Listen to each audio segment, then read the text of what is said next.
lave Pythagoras gyldne rektangel. Og det er altså et rektangel, hvor hvis man tager længden af siderne og dividerer dem med hinanden, så får man lige præcis det her gyldne snit, tallet phi. Så det smarte, vi kan gøre nu for at lave et gyldent rektangel, det er, at vi kan lave den ene sidelængde til 1, og vi kan lave den anden sidelængde til phi. Så jeg taster mine punkter ind for at få dem præcis op. Man skriver en parentes først, og så skriver man sine koordinater, x-koordinat, y-koordinat. Jeg starter med at sætte et i 0,0. Så vil jeg gerne have et punkt i x lige med 0 og y lige med 1. Og så vil jeg gerne have mit næste punkt, som skal ligge, hvor jeg bruger det her, phi, det gyldne forhold. Det er 1.618.034, hvis det skal være helt præcist. Det er mit x-koordinat, og så sætter jeg mit y-koordinat til 0. Og så mangler jeg bare mit sidste punkt. Jeg sætter igen til phi her, så det er 1,618.034, og så sætter jeg det til 1 på mit y-koordinat.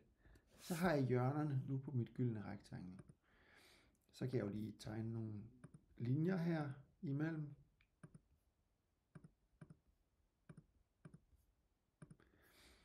Og så vil jeg gerne lige have fat i den her og zoome lidt ind, så det bliver lidt større at kigge på. Sådan der. Så hvis jeg nu tager, I kan se, at jeg har en linje her, som hedder I, og en linje her, som hedder H. Hvis jeg nu herover, der kan jeg tage forholdet mellem dem, så jeg kan tage den længste linje I, og dividere med den korteste linje H, sådan der, og trykke Enter. Og så kan I se 1,618. Hvis jeg lige går op i mine indstillinger, det gør jeg her, så kan jeg vælge 5 decimaler i stedet for. Så kan I se, at det fortsætter deroppe af og ser rigtigt ud. Okay, så tricket med rektanglet her, det var, at man kunne tage den korteste side, og så kunne man ligesom folde den ind, og så folde den op og tegne en ny streg her. Og så skulle det nye rektangel, man laver herover, det skulle gerne have de samme forhold. Så det skal vi prøve nu. Den her side, den var 1 lang, så jeg kan lave et lille trick, hvor jeg tager en cirkel ud fra centrum og punkt. Starter jeg den hernede, og sætter den op i punkt B. For nu har jeg nemlig et punkt her, som går præcis lige så langt ind, som længden af siden heroppe. Så kan jeg tage mit skæringsværktøj, så kan jeg sætte et punkt der. Det lykkedes ikke. Jeg prøver igen. Der kom den. Og så kan jeg lave en vinkelret linje